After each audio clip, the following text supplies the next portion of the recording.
Roger Gicquel est le fils de petits commerçants. Son père était d'origine bretonne, région dans laquelle grandit le jeune Roger. À l'adolescence, il rêve de devenir écrivain. Durant les années 1950, Roger Gicquel entreprend une carrière d'acteur. De 1953 à 1960, il est également steward de la compagnie aérienne UAT. La compagnie UTA sera fondée en 1963 par la fusion de l'UAT et de la Thaï. Avant de s'orienter vers le journalisme, il entre d'abord au Parisien Libéré en Seine-et-Marne en 1961.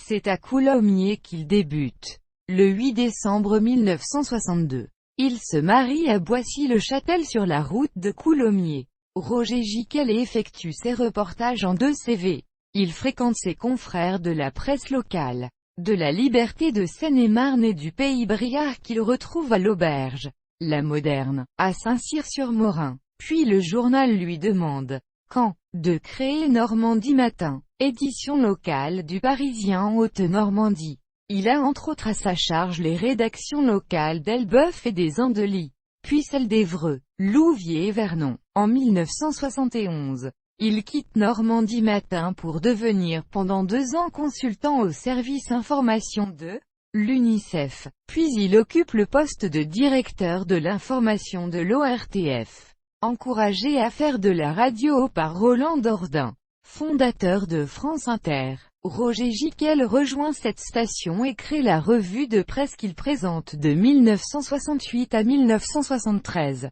Il y est également grand reporter à partir de 1969. En 1975, il devient présentateur du journal de 20h de TF1 malgré son total manque d'expérience. En concurrence avec Antenne 2, la chaîne lui demande d'incarner l'information, pour mieux se différencier et fidéliser le public. Chaque soir, Roger Gicquel commence son journal par un éditorial dans lequel il donne son avis. Cette personnalisation, qui a par la suite semblé dépassée, marque le passage à l'antenne de Roger Gicquel, regardé chaque soir par des millions de Français. Inspiré par le journaliste Walter Cronkite, présentateur du journal de la chaîne américaine CBS News, il revendique son indépendance vis-à-vis du pouvoir politique et sa liberté de ton. Je prétendais qu'on pouvait ouvrir le journal sur un raz-de-marée dans le delta du Gange même sans image plutôt que sur la naissance d'un baleineau dans un zoo aquatique de Tokyo.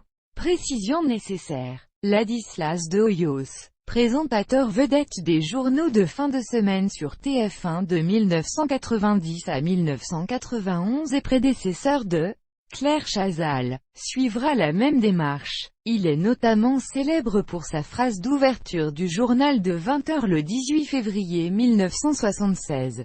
La France a peur, qui souligne l'émotion provoquée par l'enlèvement et la mort à Troyes du petit Philippe Bertrand, par Patrick Henry. Cette formule est cependant tronquée, car quelques minutes plus tard, il précise que cette peur est un sentiment auquel il ne faut pas s'abandonner. Quittant la présentation du journal télévisé en 1980, Roger Gicquel occupe ensuite plusieurs postes au sein de TF1. Il réalise et produit des grands reportages et documentaires d'actualité, tout en tenant une chronique sur Europe 1 jusqu'en 1982. Il revient à l'antenne de TF1 à partir de 1983, à la présentation et à la production de l'émission Vagabondage dans laquelle il reçoit des personnalités du monde culturel notamment. Il quitte la chaîne en 1986, au moment de sa privatisation. De 1987 à 1994, il retrouve France Inter avec la revue de presse du week-end. En 1994, il fait son retour à la télévision à la demande de Jean-Paul Guggen, directeur de la station régionale France 3 Ouest, où il anime et produit chaque samedi en flânant.